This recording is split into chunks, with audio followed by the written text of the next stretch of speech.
Hello everyone, welcome to Simply Crack. तो भाई सबसे पहले जिनका कल पेपर है उनको ऑल द वेरी बेस्ट मेरी तरफ से। और आप सभी को कल पेपर फोड़ के आना है अपना। इसमें प्रेशर तो बिल्कुल नहीं लेना है आप सभी को। टीयर वन है, क्वालिफाइंग है, टेंशन छोड़ के एग्ज़ाम अच्छे से देना। और जिन लोगों को भी इस बात की टेंशन हो रही है कि यार उनका फर्स्ट डे ही पेपर आ गया, फर्स्ट शिफ्ट में ही पेपर आ गया, आप ये वीडियो पूरी देखो, आपको समझ में आएगा कि ये एक्चुअली अच्छी बात है आपके लिए।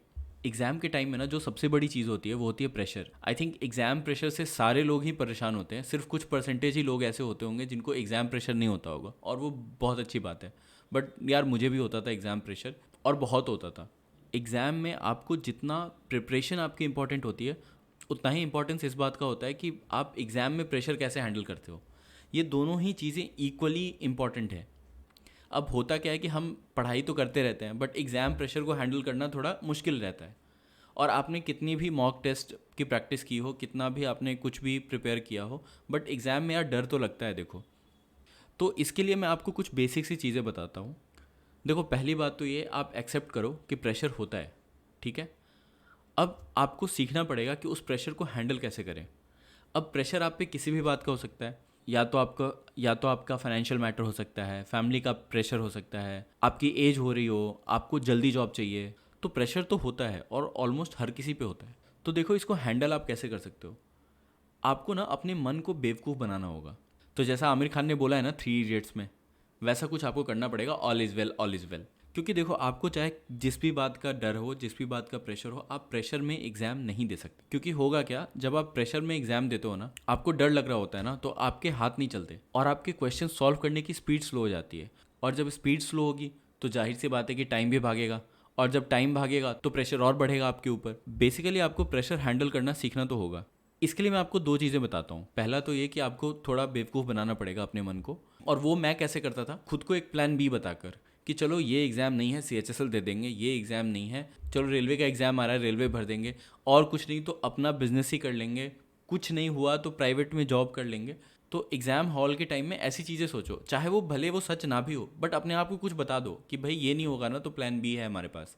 एग्जाम में प्रेशर नहीं लेना। तो ये एक चीज़ है जो आप कर सकते हो। और दूसरी चीज़ जो मैं हमेशा कहता हूँ कि आपको प्रोसेस पे ध्यान देना है। अगर आप एग्जाम हॉल में जाओगे और प्रोसेस पे ध्यान दोगे ना, तो आपका प्रेशर मैनेज हो जाएगा वहाँ पे। और प्रोसेस में क्या क्या चीज़ें आती हैं, पहला, आप एग्जाम हॉल टाइम पे पहुँचो। दूसरा, जो भी आपकी प्लानिंग है कि किस सेक्शन को आपको कितने टाइम में अटेम्प्ट करना है, आप वो देखो। हर सेक्शन के लिए आपने जो अपनी स्ट्रैटेजी बना रखी है कि जीएस में ऐसे क्वेश्चंस करने हैं, रीजनिंग में ऐसे करने हैं, मुझे ये क्वेश्चंस छोड़ना है, ये क्वेश्चन अटेम्प्ट करना है, आप उस पर काम करो। हमेशा अवेयर रहो कि डिफ़िकल्ट क्वेश्चन स्किप करने हैं, मार्क फॉर रिव्यू करके आंसर करना है, 2 राउंड में पेपर करना है। तो ये सब एग्ज़ाम के प्रोसेस का पार्ट है। और आपको एग्ज़ाम हॉल में जाने के बाद जब भी पेपर शुरू हो, आपको अपने प्रोसेस पे ध्यान देना है। ये जो प्रेशर की चीज़ है ना, वो ऑटोमेटिकली मैनेज हो जाएगी फिर। और बाकी जिन लोगों को एंग्जाइटी नहीं होती, प्रेशर नहीं होता, उनके लिए तो बहुत अच्छी बात है। और आप लोग अगर किसी और तरीके से अपना एग्ज़ाम प्रेशर मैनेज करते हो तो यार मुझे कमेंट सेक्शन में बताना कैसे मैनेज करते हो। अब बात कर लेते हैं कट ऑफ से रिलेटेड। भाई काफ़ी सारी वीडियोस हैं इस चैनल पे कट ऑफ से रिलेटेड, और आई एम श्योर बाकी अदर यूट्यूबर्स ने भी बहुत सारी वीडियोस बना रखी हैं इस पे। बट आज भी बच्चों का इस पे कमेंट आता है कि सर कट ऑफ बता दो।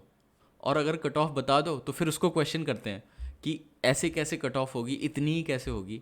तो चलो मैं फिर से एक बार आपको बता दूं फाइनली शॉर्ट में कि कट ऑफ ये ही जाएगी जो मैंने यहाँ पे लिखा है। पेपर लेवल अगर सिमिलर हुआ एग्ज़ाम के प्रीवियस ईयर जैसा, तो इसी रेंज में कट ऑफ रहनी है। आप लोग बिल्कुल इसको टारगेट स्कोर बनाओ और एग्ज़ाम में पेपर दे के आओ। डबल एओ और जेएसओ के लिए अलग से कट ऑफ निकालेगी एसएससी मोस्टली, क्योंकि डबल एओ का एक अलग से पेपर होता है टीयर 2 में। और वहाँ पे सपोज़ करो इस बार अगर 1000 सीट्स भी हैं, तो वो 2 लाख एस्पिरेंट्स को नहीं बिठाने वाले उस पेपर के लिए। अगर उनकी 1000 सीट्स हैं तो वो उसी रेशियो में 10,000 बच्चों को लेंगे मोस्टली पेपर देने के लिए। मैं एजम्पशन बता रहा हूँ। तो कट ऑफ अलग से ही आएगी डबल एओ और जेएसओ की। और ये मैं 100% नहीं कह रहा आपको, बट 99% कट ऑफ अलग ही आनी चाहिए। जिनको डिटेल में कट ऑफ की चीज़ें समझनी है, डबल एओ की, जेएसओ की, बाकी सब कैटेगरी की, मैंने डिटेल में वीडियो बना रखी है। उसका लिंक मैं डिस्क्रिप्शन में दे दूंगा, आप वहाँ से उसे दोबारा देख सकते हैं। और एक बात आप मान के चलो, एसएससी 20,000 कैंडिडेट्स के अकॉर्डिंग ही टीयर 1 में बच्चे क्वालिफाई करेगी।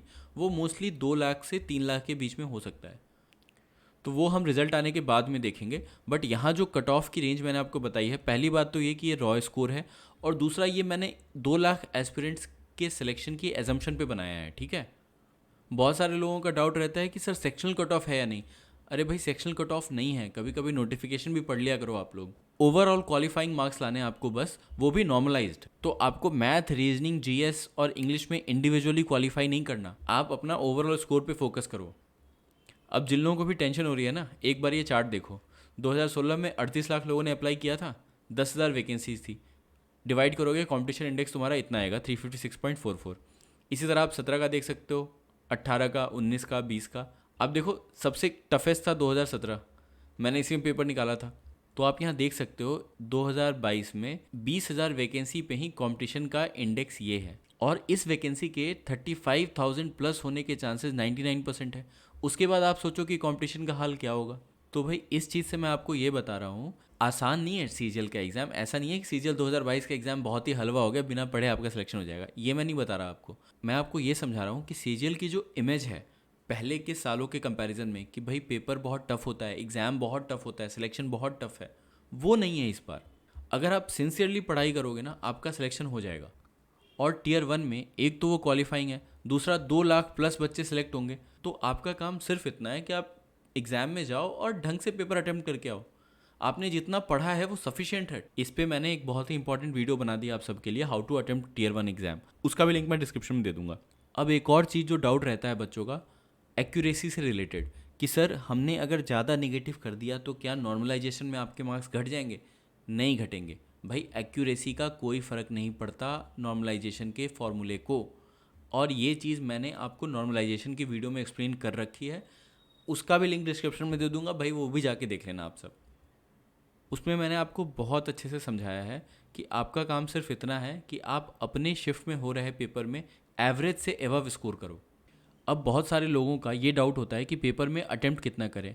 तो देखो भाई, पेपर में तो आप डिफ़िकल्टी लेवल के हिसाब से अटेम्प्ट करोगे ना। हो सकता है कि आप किसी पेपर में 90 ले आओ और आपका कट ऑफ क्वालिफाई हो जाए, और हो सकता है किसी पेपर में 130 लाने पे भी कट ऑफ क्वालिफाई ना हो। तो डिपेंड करता है कि पेपर का लेवल कैसा है।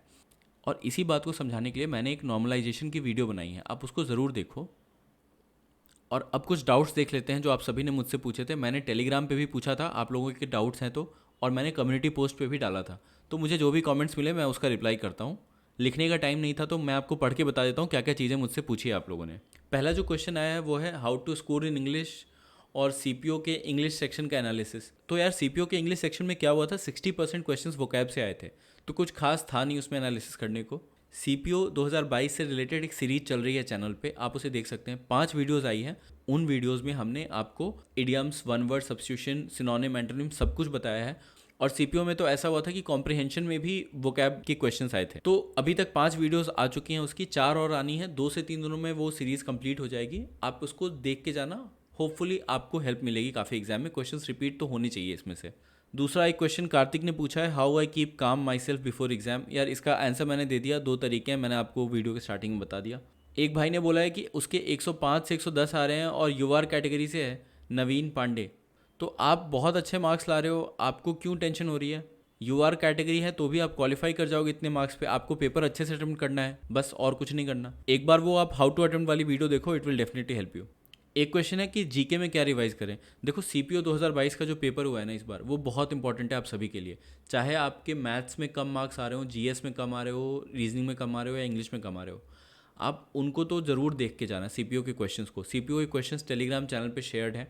मैंने इस चैनल पे 3 वीडियोस बना रखी हैं अलग अलग सेक्शंस के लिए। इंग्लिश रीजनिंग के लिए अलग बनाई है, मैथ्स के लिए अलग बनाई है, और जीएस के लिए अलग बनाई है सीपीओ से रिलेटेड। उसका लिंक भी मैं डिस्क्रिप्शन में दे दूंगा। वो मस्ट डू है। अगर आपके पास 4 या 5 दिन का टाइम है, आपका ये पेपर 3 या 4 दिन बाद है, तो आप उसके पैटर्न को देख के जाओ, आपको बहुत हेल्प मिलेगी। और एनालिसिस की वीडियो मैं डाल दूंगा, और एनालिसिस की जो मेरी वीडियो है उसका लिंक मैं डिस्क्रिप्शन में दे दूंगा। आप उसे एक बार देख लो, ज़्यादा टाइम नहीं लगेगा आपको, हर वीडियो 6-7 मिनट की है। उससे आपको बहुत कुछ आइडिया लग जाएगा पेपर का। हाँ, एक और क्वेरी आई है कि फर्स्ट डे जिसका एग्ज़ाम है फर्स्ट शिफ्ट में आ गया है, तो वो बहुत टेंशन में है, प्रेशर में है। मैंने आपको वीडियो के स्टार्टिंग बताया था कि ये अच्छी बात हो सकती है आपके लिए। वो इसलिए कि नॉर्मलाइजेशन वीडियो में मैंने आपको समझाया कि आपका काम है अपने शिफ्ट के एवरेज से ज़्यादा स्कोर करना। अगर आपने वो कर दिया तो आपके मार्क्स, नॉर्मलाइज्ड मार्क्स ऑटोमेटिकली बढ़ेंगे। तो जब पेपर किसी ने नहीं देखा है और आप अपना पेपर ढंग से अटेम्प्ट करके आओ, जितना आपको आता है उतना अच्छे से करके आओ, तो ओवरऑल आपके क्वालिफाई करने के या नॉर्मलाइज मार्क्स बढ़ने के चांसेस ज़्यादा हो जाते हैं फर्स्ट डे फर्स्ट शिफ्ट में। और एक क्वेरी है कि कुछ यूट्यूबर्स ऐसा बोल देते हैं कि 1 महीने पढ़ के एग्ज़ाम नहीं निकलता, आपको 1 साल पढ़ना पड़ेगा। ऐसा कुछ नहीं है। एसएससी एक एप्टीट्यूड एग्ज़ाम है, और अगर आपने 10th अच्छे से करी है, अगर आपकी इंग्लिश रीडिंग स्किल्स अच्छी है, तो आप 1 महीने छोड़ो 15 दिन में Tier 1 क्वालिफाई कर सकते हो। हाँ, फाइनल सिलेक्शन लेने के लिए आपको डेफिनेटली मेहनत करनी पड़ेगी, 6 महीने 5 महीने 4 महीने, जितना भी आप कर सको। ऐसा कुछ नहीं है कि आप नहीं निकाल सकते। अगर आपके बेसिक्स अच्छे हैं तो आप डेफिनेटली Tier 1 क्वालिफाई कर सकते हो, बहुत कम दिन भी पढ़ाई करके, ऐसा कुछ भी नहीं है। एक क्वेरी है, जीएस के इंपॉर्टेंट टॉपिक्स बता दीजिए सर। वो मैं बता चुका हूँ आपको, सीपीओ 2022 का जीके का सेक्शन का वीडियो देखो। और अगर जीएस इन डेप्थ में पढ़नी है तो जीएस की स्ट्रैटेजी वीडियो भी पढ़ी है, आप उसको भी देख सकते हो। और मुझे फ्रैंकली ये लगता है कि अगर आपने अभी तक जीएस नहीं पढ़ा तो आपको करंट अफेयर्स के अलावा कुछ पढ़ना भी नहीं चाहिए। एक क्वेरी है कि बैंकिंग एस्पिरेंट हूँ और आप मुझे बता दीजिए कि क्या करना चाहिए। बैंकिंग एस्पिरेंट के लिए मैंने अलग से एक वीडियो बना रखी है, आप उसको चैनल पे देख सकते हैं। एक क्वेरी है कि सर क्वेश्चन एनालिसिस ज़रूर कीजिएगा यूट्यूब पे। क्वेश्चन एनालिसिस नहीं कर सकते क्योंकि एसएससी का नोटिफिकेशन आ चुका है लास्ट ईयर। अगर आप किसी भी तरीके से क्वेश्चन एनालाइज करते भी हैं या आप किसी को बताते भी हैं और बाद में पकड़े जाते हैं तो आप एग्जाम से डिबार हो सकते हैं, ऐसा कुछ है।